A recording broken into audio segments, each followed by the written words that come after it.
최신 IT 이슈를 쉽고 빠르게 살펴보는 이수다입니다. 오늘은 전기차 회사인 테슬라 얘기를 해보려고 하는데요. 테슬라가 최근 도요타를 누르고 시가총액 1위의 자동차 회사가 됐습니다. 올해 초만 해도 주가가 430달러에 불과했는데요. 이제는 2주 들어서 1,400달러를 찍기도 했고요. 가까운 시일 내에 2,000달러를 넘을 거란 전망도 나옵니다. 아직 우리나라에서는 잘 보이지 않는 테슬라인데 어떻게 전 세계 1위가 된 걸까요? 네, 가장 먼저 다른 회사들보다 월등히 앞선 전기차 기술력을 꼽을 수 있겠습니다. 테슬라의 가장 최신 모델인 모델 3를 분해를 했더니 경쟁사인 토요타와 폭스바겐보다 최소 6년 이상의 기술력이 앞선 것으로 밝혀졌다고 해요. 이건 꽤 엄청난 격차인데요. 그동안 전기차 기술력의 척도로 평가받았던 배터리는 말할 것도 없고 차량 제어 장치 등 전 부문에서 경쟁자보다 훨씬 우수한 수준을 보였다고 합니다. 네, 그야말로 최신 자동차란 표현이 맞을 텐데요. 게다가 최근 전기차 인기도 계속 높아지고 있습니다. 그동안은 전기차가 제대로 작동할지 소비자들의 고민이 컸는데 테슬라 보급형인 모델 3도 인기리에 판매되고 있고요. 또 다른 전기차들도 큰 문제 없이 도로에서 쉽게 찾아볼 수 있게 됐습니다. 전기차는 파란색 번호판을 쓰는데 예전보다는 비교적 눈에 많이 들어오고 있는 상황입니다. 국내에서도 테슬라가 지난 1분기 벤츠와 BMW에 이어 세 번째로 많이 팔린 수입차가 됐다고 합니다. 최근 나온 모델 3의 인기가 그만큼 높다고 볼 수 있겠습니다. 여기에 두 번째 이유로는 아무래도 이 사람을 꼽을 수밖에 없습니다. 네, 바로 테슬라의 창업자이자 현실판 아이언맨이라고 불리는 사람이죠. 일론 머스크입니다. 그는 실리콘밸리에서도 손꼽히는 괴짜로 꼽히는데요. 일론이 실리콘밸리에서 처음으로 이름을 알린 것은 페이팔의 전신인 엑스닷컴을 창업했을 때입니다.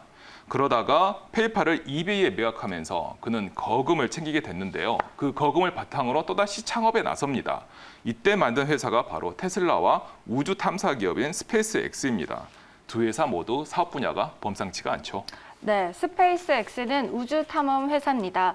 재사용할 수 있는 우주 로켓을 발사해서요, 민간인의 우주 여행 시대를 열겠다고 공언했습니다. 처음 창업할 때만 해도 무슨 말도 안 되는 소리냐 이런 얘기들이 많았는데요.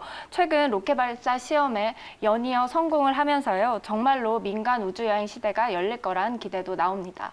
네, 게다가 최근에는 인공위성을 이용한 인터넷 서비스를 올해 말부터 시작하겠다고 밝혀서 또 주목을 받고 있죠. 네, 맞습니다. 남들은 하나만 하기도 벅찬데요. 전기차와 우주 로켓이라는 첨단 분야 두 가지를 모두 도맡아 하고 있는 거죠. 일부는 그를 괴짜라고도 표현합니다. 적어도 주식시장에서는 그의 괴짜 면모를 좋게 보고 있는 걸로 보이네요.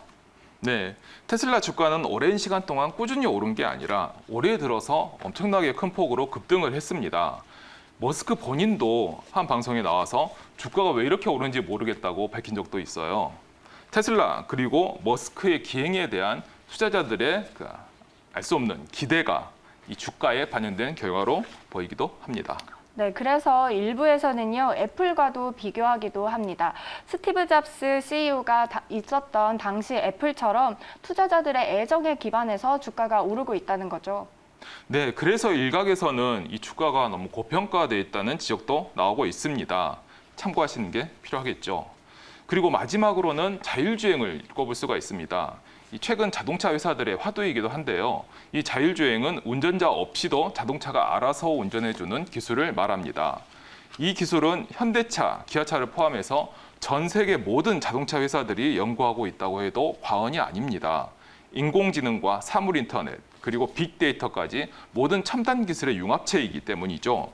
하지만 여기에서도 테슬라가 단연 우위를 점하고 있다고 해요.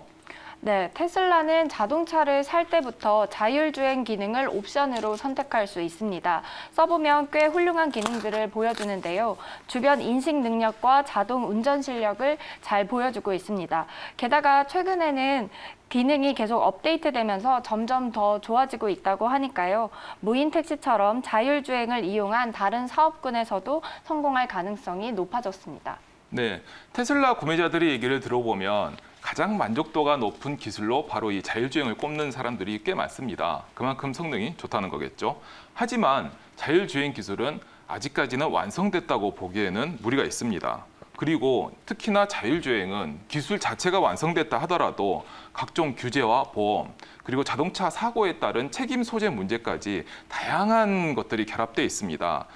작년까지만 해도 테슬라의 자율주행을 이용하다가 사고가 난 소식이 계속 들려오기도 했었거든요.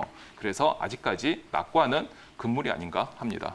네, 최근 테슬라의 급부상하는 모습을 보면요. 아무래도 국내 완성차 회사인 현대기아차가 떠오릅니다. 전기차와 함께 수소차도 열심히 연구를 하고 있지만요. 존재감은 아직까지 테슬라에는 못 미치고 있습니다. 네, 그래도 정의선 현대차 부회장이 최근 삼성, LG, SK 등을 잇따라 만나서 협력을 약속했으니까 이 전기차 부문에서도 곧 좋은 소식이 들리지 않을까 기대가 됩니다. 테슬라 부럽지 않은 첨단 자동차가 국내에도 조만간 등장할 수 있지 않을까요? 지금까지 이수다였습니다.